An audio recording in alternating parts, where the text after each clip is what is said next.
Welcome to the Deucecast Extra.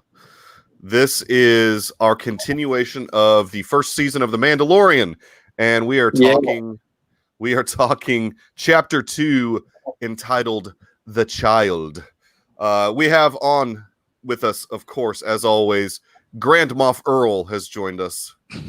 AKA Twitterless Dr. Earl. AKA Twitterless Dr. Earl. And then we've got Padawan Ryfin, AKA Big G, Little G, whatever Dave calls him. I think it's Little G. Well, no, it's Big G now. It's Big G now. Yeah, Little G. you've graduated to Big G. Yeah. It's the way it is. Appreciate anybody that's actually with us live. I think that's Joe. to see Michael? you. Yeah. I know. I'm excited. I'm excited to see him. And I'm sure we will have a couple more jump on as we go through this, but we're just going to talk about Chapter 2, The Child, directed by Rick Famuyiwa. We argued about the pronunciation before we started doing this live, and I think that's what we're going to agree on. It's Famuyiwa. Famuyiwa. No, that's wrong. It's Famuyiwa. I'm not touching it. Yeah, don't even try and touch it. Is it Fukunawa? No, it's definitely not that. But also this episode, as I think most episodes are, is written by Jon Favreau. Right. Phenomenal. In fact, I believe there was some, not breaking news per se, but I found out that, and I didn't recognize this, but he's directing the opening episode of season 2. I didn't know that. Yeah. I thought that was cool. That'd be his first time directing during the series, right? Yeah, exactly right. Yeah, he did not direct. Famuyiwa. Favreau, dude. Oh. Bro, you got to keep up. Look, we're live, baby. You got to keep up. So where we left off. What show is this? Are we talking about Yellowstone? No, Yellowstone is over, man. Oh, sorry. Dude, speaking of, I think there was 7.6 million viewers for that season finale of Yellowstone. So we will definitely be doing Yellowstone season 4 when it comes back. I am very pumped for that show. And Padawan Ryfin, as a kid, have you been watching Yellowstone? No, Bro. Come on, man. I mean, I'm catching up on Taylor Sheridan. Is that his name, right? Taylor Famuyiwa. Taylor Famuyiwa.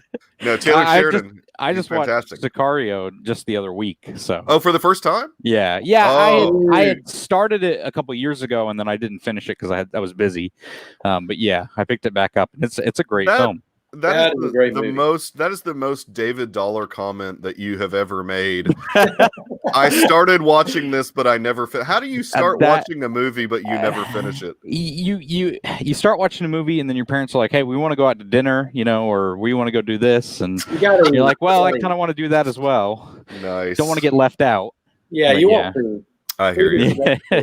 No, as a college student, sometimes you forget. But look. The food must flow, as I like to say. I mean, that's it's the way it's got to be. But we ended the first chapter, which was entitled "The Mandalorian," with the discovery of the child. This little guy right here. He reaches up to grab the child. He's there right here. He's which is his official name. Well, yeah, I mean, he's Baby Yoda to me. Yeah, that's the problem. Is it's entered the consciousness as Baby Yoda. Here's a screen accurate of the child. There we go. Is that Baby Yoda? Yes, Dr. Earl. It's Baby Yoda. It's l'enfant, which to me is more baby than child. L'enfant. I don't know French, but that to me that sounds. I mean, like they're saying more. I mean. They're saying it's a baby, not a child to me. It's all I mean, synonyms. Yeah, but he's a 50-year-old child. So yes. That's very interesting. Yeah, and 2 years old in human terms, I guess. Right. And they have a slow development but a long lifespan. So now, one thing that we didn't talk about last episode is speculation. Oh, look at that. We got a fan over here. Melissa is excited to see Garrison joining. Let's see. We didn't talk about what do we think? Do we think this is a clone of Yoda or just a child of his species? I just think he's a child of the species, though. I mean, yeah. Well, there will always be those fan theories until we get told. This is true. I mean, the doctor at the beginning had a Camino patch on. Yeah. Well, is that? I mean, he did, Doctor Pershing. Yeah, I mean, you being a doctor, you would recognize that was the Caminoan patch. I mean, actually, because I watched a commentary on it, but right. But there's some speculation that it's possibly a clone of Yoda. Yeah. And that this doctor was trying to keep it alive, even though whatever his name is, the Werner Herzog character. Oh no, it's just the client. We don't know his name. Client. Yeah. It's like Tenet. You do a great the client. Package with a tracking fob. Tracking fob. I don't know if that's quite good, but anyway. So this is a fun episode. It almost feels like, to me, like a standalone episode, right? Yeah, I mean, it not might, much happens. Yeah, I was about to say it's one of the less consequential episodes. I right. mean, it's like he's got to get his ship fixed and get off the planet, and that's pretty much it. And he's being attacked by Bosks, and I know they're not called Bosks. I love it. You mean Trandoshans? Yes, dude. Do you even Star Wars, bro? It's a Trandoshan. I know. Encyclopedia, you'll know that he's a Trandoshan. The first thing I see when I say those is, it's Bosk. Multiple Bosks. Yeah, multiple Bosks. Exactly. So amazing. I mean, I think they're clones of Bosk, obviously. I mean, everything in the Star Wars universe is apparently a clone of everything else. Garrison, where'd he go? What's he doing? Sorry, I had to close my door. Sorry. Yeah, Garrison. Yeah, his dad was like, "Son, close the door. No, we can hear you downstairs. You're too loud."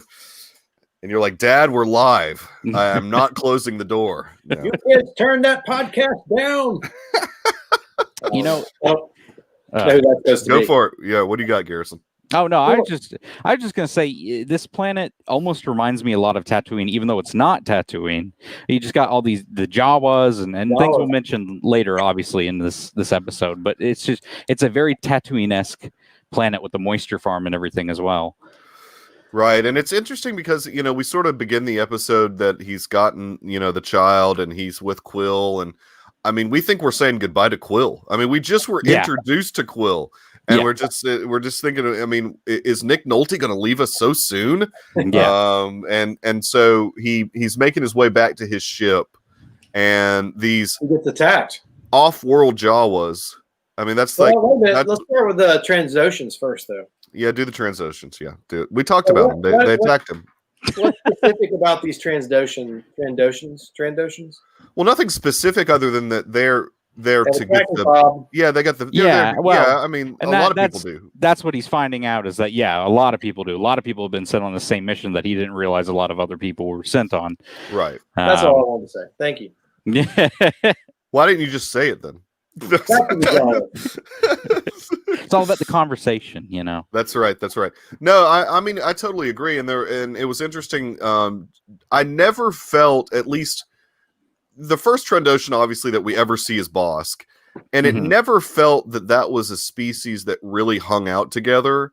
But then, as we get into the Clone Wars, it's the complete opposite. I mean, we see a lot of Trandoshans being basically slavers. It seems like in the Star Wars universe, they were slavers to Wookiees and other species and whatnot. So I guess I wasn't too surprised to see two Trandoshans hanging out, trying to work together to get this particular. I think it was three. Was there three? Oh, he just killed one real quick, is what it was. Yeah, well, he disintegrated one. He disintegrated. Yeah, that was his gun is. He has no problem using that too. Yeah, he has no problem. You can either shock someone, or like he did that beast in the first episode, or you can just like disintegrate them. He didn't care about disintegrating Jawas. Just hit someone with it. Well, I consider Jawas like desert rats. I mean, they're just. You just take those guys out. I mean, if they're just blasting all over the place. So. Yeah, exactly. I mean, they're pests. They're just annoyances. I mean, it's not really until that kind of ridiculous book that came out where we delve into, as far as canon is concerned, or the stupid term canon adjacent, where they talk about Jawas, and getting to know Jawas. And I'm like, I don't care about Jawas. I don't care about knowing Jawas. I don't even remember the name of the book. It's so forgettable. What does my DK book say about it? Dude, you know how... Do you subscribe to G Canon, Mikey? I do subscribe to... What is that, Garrison Canon? No. Yeah, GL, the great GL. Yeah, no, I'm McCallum Canon only. But Rick McCallum Canon is the only canon I adhere to, and in all facets of everything. Because Rick McCallum is the man. He's the one that saved Star Wars. What? No. Has nothing to do with George Lucas. What is happening? In fact, they should really consider bringing Rick McCallum back from whatever European city that he's trapped German, himself isn't in. he? Well, No, he's not. No, dude. That dude's American through and through. No, okay. But he's doing most of his work right now over in Eastern Europe. Which is really cheap to make films over there. So he's doing a lot of work over there. Most likely with Steven Seagal, because that's the only place where Steven Seagal works also, is Eastern Europe. Like mostly Bulgaria. I don't want to derail the episode, but I saw this hilarious clip of Steven Seagal in a newer movie just not doing a fight scene. Are you talking about the shadow fight scene? Yeah. Yes, that was epic. And it wasn't even him. It was so like bad.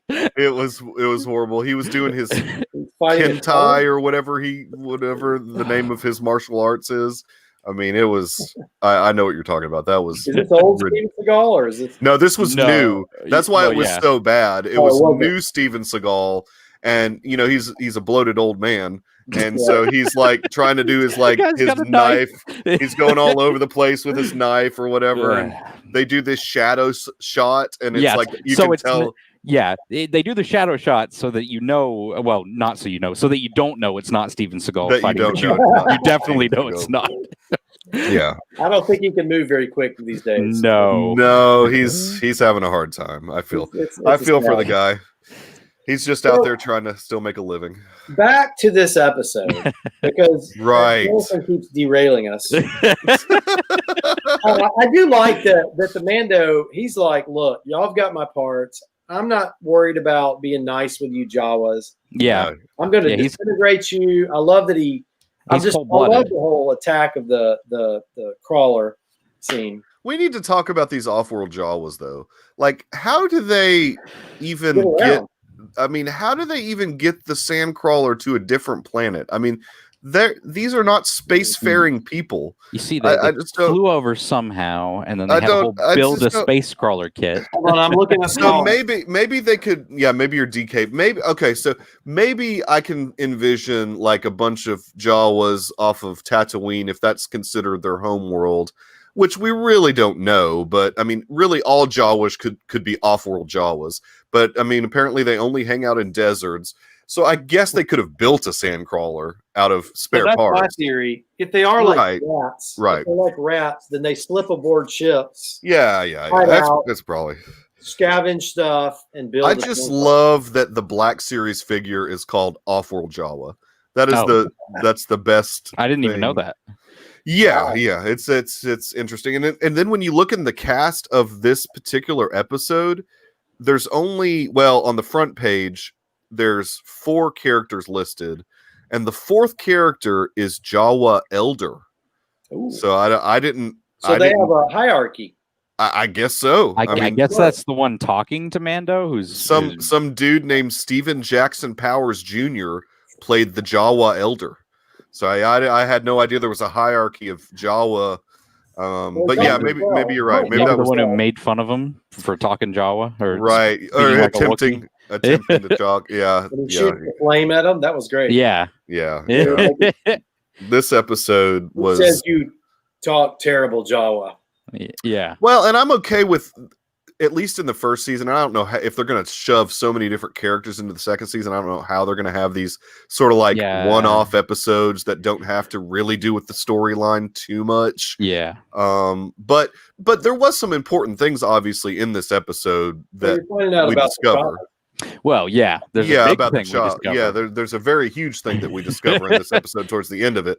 But yeah, exactly, Melissa. That's quite. It's definitely quite a name for a Jawa elder. Exactly.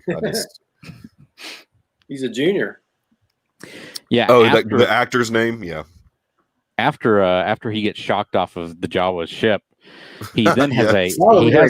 a cut on his arm, and that's the first time we see Baby Yoda come up and try to heal him, essentially, which gets brought up, and then in episode 9, tie in a.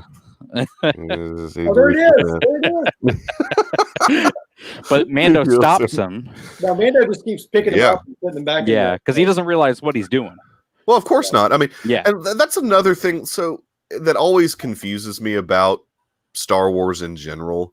And we don't have necessarily any, unless Joe's still in the chat, maybe he can talk this up a little bit. But it's weird to me that there seems to be still people that aren't aware of the existence of the Force. I don't think that because the Mandalorian does not act like he. I would say they know about it. I would say he probably knows about it, but there's guys like Han Solo who really doubt. Right. Yeah. He's a doubter about it. And, right, and maybe there's probably a lot of yeah. people that doubt it. Yeah, I mean, maybe and maybe Mandalorians in general. Although, I mean, gosh, they went through. See, this doesn't make any sense, though. Well, but I don't know if okay. So think about it this way. Yeah, but if you had a baby, mm-hmm. and that baby was in a car carrier, yeah, all of a sudden you look down and it's out of the car carrier. It doesn't matter if they're holding their hands up. Yeah, It's going to be like, oh, I got to put the baby back in. You know what I'm saying? I hear you. I completely agree. The Mandalorian didn't know what he was doing. He didn't know that he was using the Force. It's not like the Mandalorian doesn't know about the Force. Right. I mean, obviously, because there was a huge battle on his, planet at some point with Jedi and Mandalorians. Yeah. Exactly, during the Clone Wars. Yeah. So, I just think he didn't know this. He's thinking of this still as a baby, or a kid, which I guess maybe he is. We don't know though. Well, 50 years old. Yeah. I mean, we don't even know that. This is true. Well, I figure that only the female of the species is like Yaddle and has like a braid in their hair. Mm-hmm. So that's how you differentiate. They're either if they're bald, they're automatically the male of the species. If they're if they're like Yaddle and they have the hair, then we know automatically they're a female. I mean, that's just we don't know the name of the species, right? That's solid. That's really solid. It is solid information. That's straight out of the DK book, obviously. Here we go. We don't know the name of the species. No, there was a lot of rumors that we would get it in season 1. Right, but now there's rumors that we're getting it in season 2, and I think at some point we will get it. The DK. I don't know if I want to. I don't know if I want to know the name of the species of Yoda. I don't. I know that there have been rumors that like it came from Lucas and stuff like that. Well, I mean, he's the guy that looks at Jon Stewart and names a planet after him. I mean, that's what I fear about that. Like, it's not well thought out. Yeah. I mean, but it could have been something he had in his mind since I've had it in my mind since episode 5. Or something. I don't believe it. I mean, there's some people that pay attention to things like this that know that there was a name of something that they were going to call Yoda. But I can't remember exactly what it was. I don't pay attention enough to stuff like that. But there's definitely people out there that know of that. Yeah, I know what you're talking about. It was something from like the 70s that they were talking about the potential of what the name of Yoda was or whatever.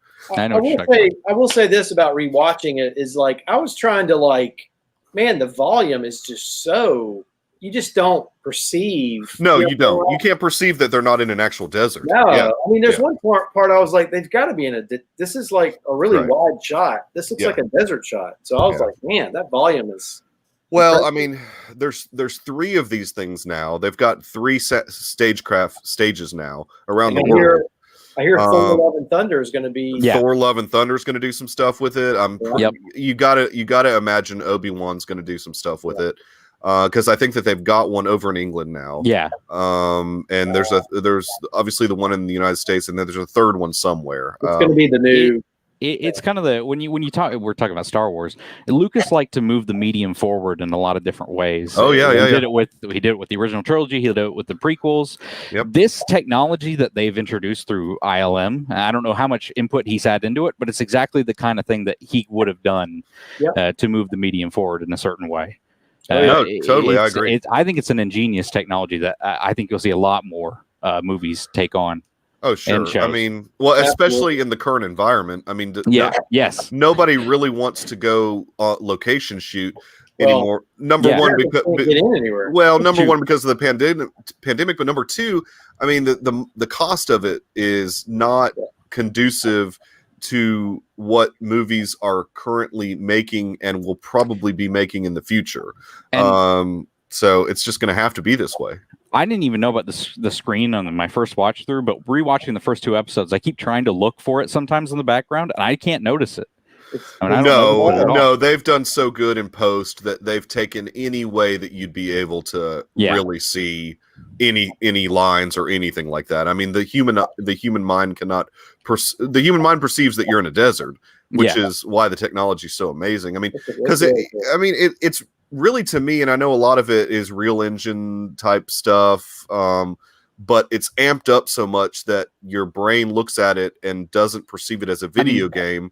Whereas when you're playing like the PS4 or Xbox One, and they're using similar technology for some of the games, your brain automatically knows, hey, obviously this is a video game. I mean, it looks video game-esque. It looks really good, but it's pretty much a green screen, but with an actual picture there already, instead of something they do in post. Right, exactly. Right. And the way they do the lighting is so good and so that it's amazing. Yeah, I mean, I don't think we mentioned it last week, but if you haven't watched Disney's The Gallery, I actually haven't.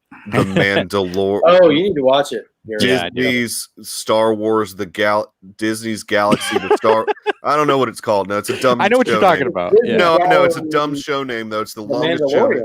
It is, yeah, but Star Wars, the Mandalorian. I'm just joking around because it's a stupid name for a show. But it is really cool as a companion piece to the series. Like this is like my 4th or 5th watch through of the series. Wow. Oh yeah. Well, because it's really easy binge. Because not every episode's episode's different length, and I love that. This is the shortest episode of the whole series. Definitely short. Yeah. Oh, and it kind of it sort of needs to be. I mean, when it comes to Jawa stuff, I mean, you don't need to make it a super long episode. If this were a part of a movie, if they had made a movie about the Mandalorian, this would be the shortest part of the movie. Sure. So I guess we need to actually talk about the episode some more. So he gets his rear end handed to him basically by the Jawas because he falls off the sand crawler. Yep. And he goes crawling back to Quill in need of help, which I like that we're seeing an imperfect character. Yeah. Like not everything goes this guy's way all the time. Oh no. That's one thing I really enjoyed about this episode. Yeah. Oh, yeah. And it really humanized the character more. I mean, because he was just in a lot more ways, even towards the end of the episode, he is just getting his rear end handed to him a lot in this episode. Yeah. And so he goes back to Quill, and Quill's like, look, we've got to just negotiate with these guys. Right. We can't come at them guns blazing. We've got to negotiate with the Jawas. All that they're here, they're money talks when it comes to the Jawas. They're just trading. They don't. Yeah. Will. It's just. So they get this little sand barge thing, mini barge, and bring a bunch of stuff, and it ends up that the Jawas really don't care about any of the stuff. All they want is this egg. They want the egg. They want an egg. Yeah. The first time I watched this, I thought they wanted the egg that was holding the child. Like, oh, really? Yeah, because it looked like an egg, and I thought, the mobile bassinet. The mobile, yes. That's basically what it is. But so they're going to they find out that these Jawas want the egg. I mean, and so they. What is the name of this monster? I forget the name of the monster. It's Horn, the Mudhorn. Oh yeah, Mudhorn. Yeah, which is the signet later on in the spoiler alert. Sorry. No, that's fine. Have you received your signet yet? No, not yet. No, that was Wait, it is the signet? the armor. Yeah, that's at the end of the series or the Yeah. end of the season. I mean, yeah, the end of the season. Way later on. Wait, yeah, it's very cool. But by the way, so he goes to try and get this egg and this mighty beast, which Star Wars.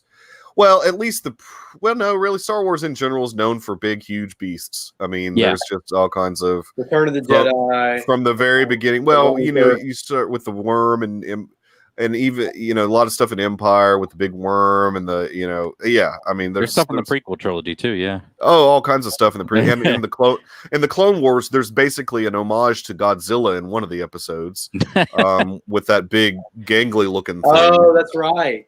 That was a cool episode, by the way. I loved that episode. Was that in the last season? You talking about? That was not in the last season. Okay. That was. I just get so confused with season 5, maybe. Yeah, season 6 was the direct to Netflix season, right? And then season 7 was the Disney Plus seasons. So that monster, I think, was like season 5. It was close to the end of it. I mean.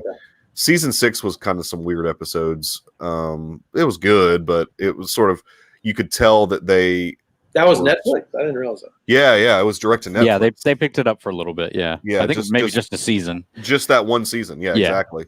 Which was cool. then it was dead. Then it was dead. Wait, North is leaving. Bye. Oh, it's all good. Melissa. We love you too, Melissa. Well, we're just missing have a good Roth right now. So Roth, let's see, it's a Saturday in Wyoming. He is rodeo. He's at the rodeo. He's gonna watch this back, and he's definitely going to be tweeting at Twiddler's Dr. Earl. No, may not be Wyoming right now. No, he's probably watching college football as anybody should be. Well, probably. Yeah. Wait, college football hadn't started yet, has it? If the SEC hadn't started. Well, oh, you're right. Earl and his Alabama ways. See, I'm not originally from Alabama, so I don't need to make that comment. Melissa's making a pie, dude. We need to find some way via dry ice for her to send us some baked Wait, goods. what? She's gonna make us a pie. What? No, she said she has to go make a pie. No, she's leaving to make a pie. Okay. Yeah, exactly. I was hoping we were gonna get pie. Okay. We could, if we send her some dry ice, she could ship us a pie. Is dry ice even a thing anymore? Remember when you could go to the grocery store and you put the gloves on and you go in and get the dry ice? Well, it's got to be a thing because they have. I mean, you can get stuff sent to you with dry ice. I guess that's true. That kind of thing. Doable. It's doable, exactly. So the egg, he's going into this cavern. We're all over the place tonight. We are all over the place. Yeah, right. A hairy egg. It was a disturbingly hairy egg. So he gets the egg, and the Mudhorn is not happy. Obviously, he awakens the beast, and he is just again getting his tail end handed to him. I love that he's getting just smashed. And I mean, I thought the dude was going to die.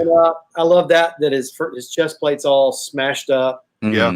That you're looking down in this hole and you see two blasts, and then you just see him come flying out of the hole. I thought that was a great way to. The whole setup for this episode. Well, kudos to Rick.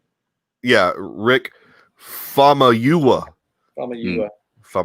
It was great. He directed it great, and it's interesting. I thought it was really good action in it. I thought he did. Oh yeah, it was fantastic, and the guy's not necessarily known for that. I mean, really, the only thing he'd done before that was Dope and a couple other short films. I mean, so he really had not done much action sequence, and I think the same can be said for a lot of these directors that ended up. I mean, Filoni obviously had done action setup and animation, but I mean, it's a whole different ballgame when it comes to live action. Live action, I would think. Oh, it was fantastic. I loved it. I mean, but just the muddiness of it, and just it's just so the big thing happens, right? So all of a sudden, this 50-year-old child, this little 50-year-old guy right here, he like reaches out and he's like picking up the Mudhorn. I mean, with his 3 fingers. Well, Mandalorian was waiting for it with a knife, like he's like, I'm about to die. He was just hoping to be able to cut him, I guess, underneath, and Yeah, Hope exactly. to live. Exactly. Oh yeah, exactly. I mean, the thing's coming for him, and he was like, "Well, this is the end. I'm just gonna hold this out and see what happens." And the child just starts like lifting the Mudhorn, which is interesting because when it comes to lifting things, that always seems to be the go-to most difficult thing in the Force. It was difficult for Luke on Dagobah. Difficult for Luke on Dagobah. Difficult for Rey. Just the concept of like lifting the rock. Like they always go to the fact that this is a Yoda species. It's a lift thing. Right, and again, I mean, with us really considering the fact that he's 50, but I mean, when Yoda can live to 900, 50's still really young. It seems pretty easy for him. Although it took a lot out of him. Yeah. I mean, he goes into a deep slumber basically after which, even if you recall in Empire, in Empire, after Yoda lifts the X-Wing, he even does like this big sigh after he lifts the X-Wing, because I think it is difficult to lift that big of an object, and the Mudhorn manipulate the Force. Yeah, the Mudhorn is not small by any means, and this little it's pretty big 50-year-old whatever this species is going to end up being, lifting this thing, it took a lot out of him. But I would venture to say that if Baby Yoda didn't step in, we would not have the Mandalorian with us anymore. He'd be gone. Din Djarin would be Din Gonin. I mean, he would be done for. So. Yeah, that's right. And he doesn't really recall, or I don't know that he recalls seeing it because he was so out of it. That was one thing. He just recognizes, obviously, that it happened, and he takes advantage of it. You think he fully recognized what was going on? Like he's sitting there and he looks up and he sees it, just like yeah. And then he looks over and he sees Yoda doing the thing. I mean, the child, l'enfant. And then he comes around to the side, because I think the child, and he stabs it really fast. Yeah. Which I was like, wow, just one shot and he killed it. That was a little fast, I thought. But. Well, he knew the weak point. He knew the vulnerable point, basically. Doesn't everybody know the weak point of a Mudhorn? I mean, yeah. So probably the most funny part of the episode is he takes the egg to the Jawas, and they crack it open and just go to town. And that's all they wanted was the egg. Just eating it, And I guess that can feed a whole tribe for a while, maybe. I mean, I don't know. It's probably, you know what, I was thinking about it at the time. You know, it may just be a delicacy to them. That's true. That's true. You know, like caviar or something. I mean, when you put caviar in front of Dr. Earl, he acts the same way. I mean, like he's never.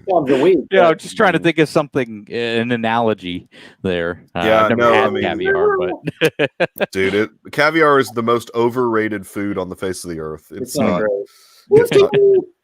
It's not great at all. The fact that maybe like candy. I don't know. Yeah, it's like some really. It's like some Swiss chocolate to them, basically. It's like some special delicacy. Yeah, I mean, because obviously they'd been yearning for that egg for a long time. Mm-hmm. I mean, if that's the thing that they think the Mandalorian can obtain for them, and they know they can't ever do it. The Mudhorn would just they'd get destroy crushed. them. Oh man, they'd get thrown everywhere. Could you see one of those speared, like stuck on the end of the? Oh, yeah. Yeah, we don't need to see that. No, we don't. And then they go back and like any way to fix something, you just have a montage.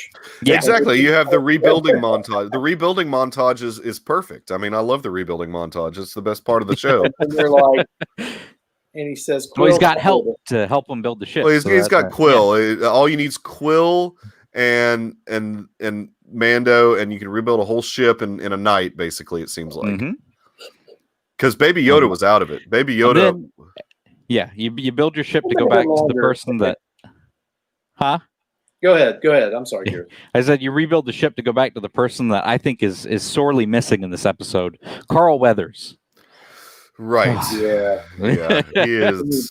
We need some Greek Karga. You always need Carl Weathers in these episodes. Right. He may be the funniest He part adds of a the lot. show. Actually. He's the glue that holds it together, really. I mean, he is. So, Especially towards the end. Yeah.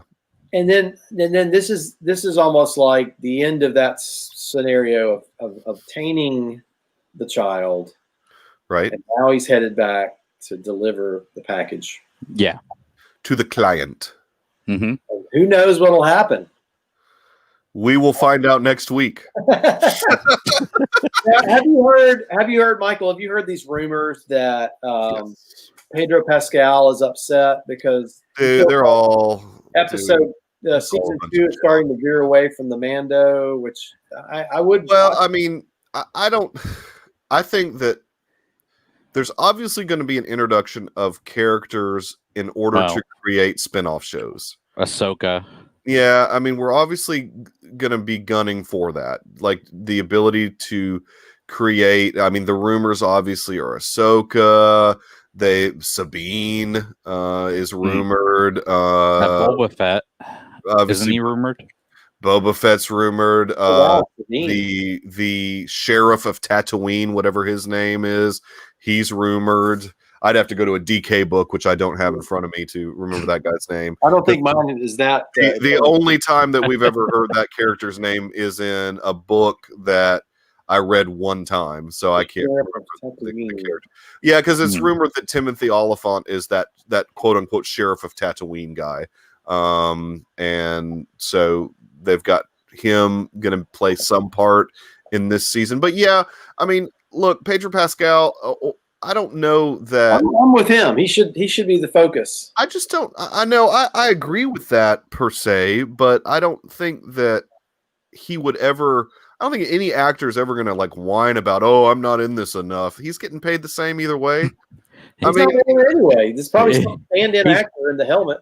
Yeah, I was about to say it's John Wayne's grandson, and it's John Wayne's grandson, and then he does ADR, and that's it. I mean, you've got he's in there occasionally, I think, but yeah. No, I mean, they say that he's going to have a couple of additional scenes with the helmet off this season or whatever. But and then we've of course Cara Dune's coming back. Obviously, we've seen that was another cool thing. In the EW feature, we got to see some cool still shots. We got to see Moff Gideon. Moff Gideon was hanging around. Carl Weathers now with goatee. Grief Karga. Now with goatee, he's not just mustached anymore. He's got a full goatee. They had a Tusken Raider on the yes, and a very Weekly, I think, very cool looking bantha on there as well.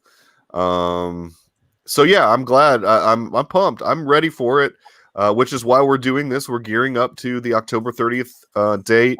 I don't believe any of the rumors that there's issues or problems.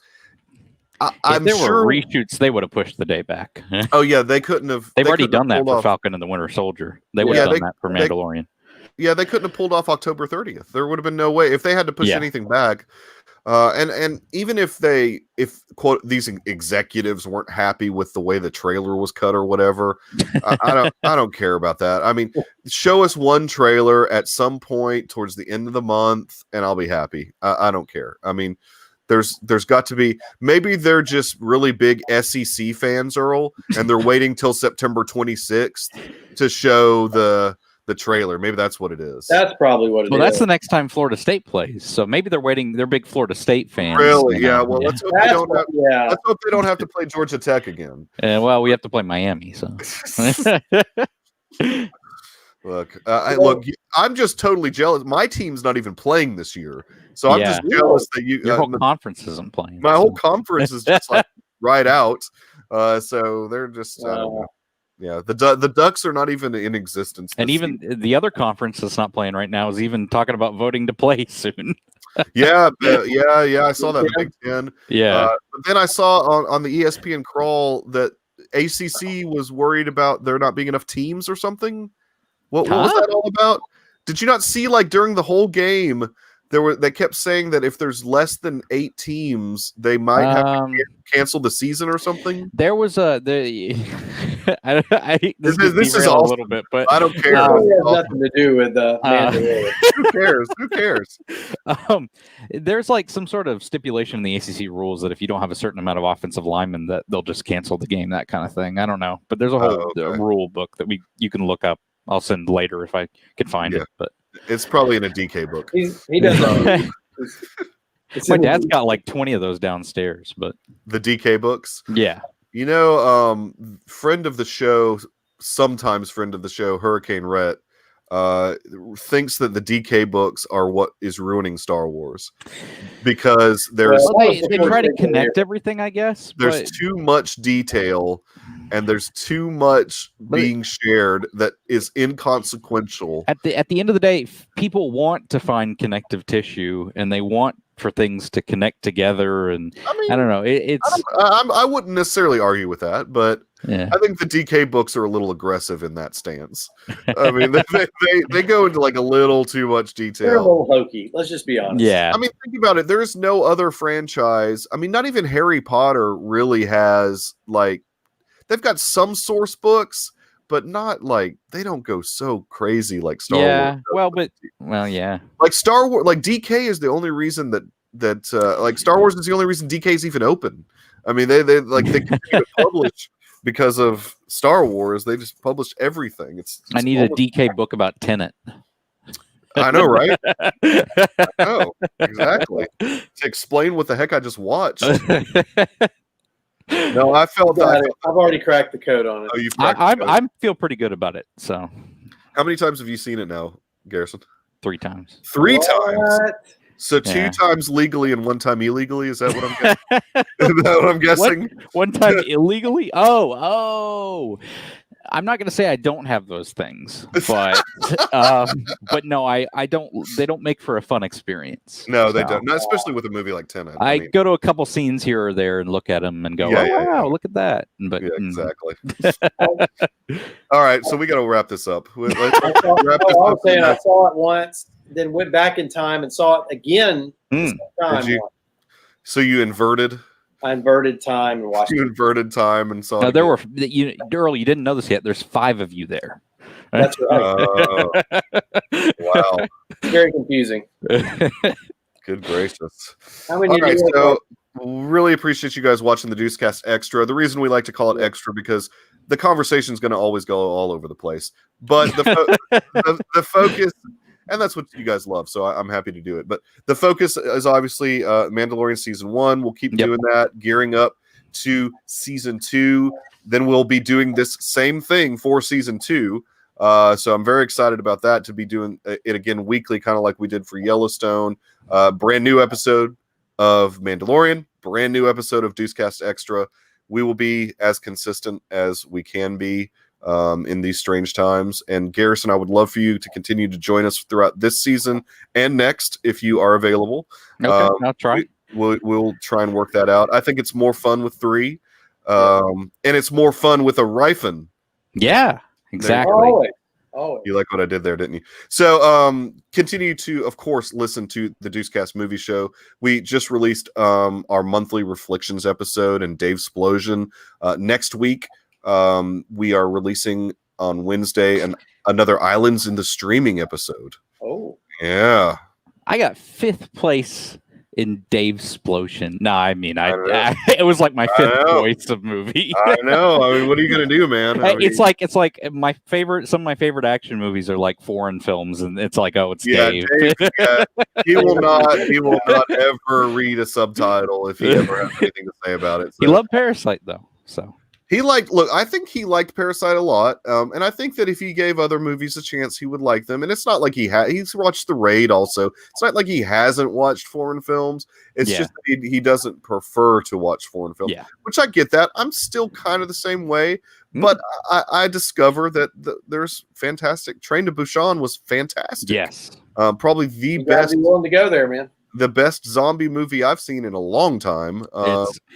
Its sequel's not getting as good reviews. No, but I'll watch it at some point. But, I will too. It won't come to Birmingham, I can tell you that much. It's in It's not some gonna come here. it's in some AMC theaters, but it's not going to come to Birmingham anytime soon. Okay, so let's wrap this up for sure. We're part of the retrozap.com podcast network, so you can find us over there.